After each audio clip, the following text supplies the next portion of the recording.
Hallo im Ländle und drüber hinaus.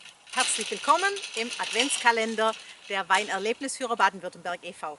Mein Name ist Katrin Held und ich komme gern mit meinen Gästen hier in diesen schönen Spätburgunder Wengert. Das ist mein Mann, der ist hier der Wengerter. Und dem gucken wir dann immer ein bisschen über die Schulter. Manchmal darf man sogar das Scherle selber in die Hand nehmen. Er erklärt ein bisschen, wie es geht und dann... Aber allzu arg lassen wir die Leute nicht schaffen. Ansonsten sollen die Leute ja auch bei uns genießen. Wenn ihr zum Beispiel auch mal wissen wollt, was das hier für ein Gerät ist, kleiner Tipp, wir nennen das Bischeles-Maschine.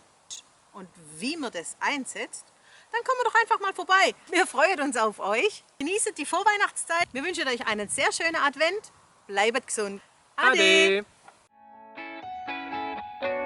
Hey Leute, hat's euch gefallen? Dann guckt doch öfter mal in meinen Kanal rein. Oder auf meine Homepage, da hat's ein ganz nettes Programm. Bei uns ist nämlich etwas Butter.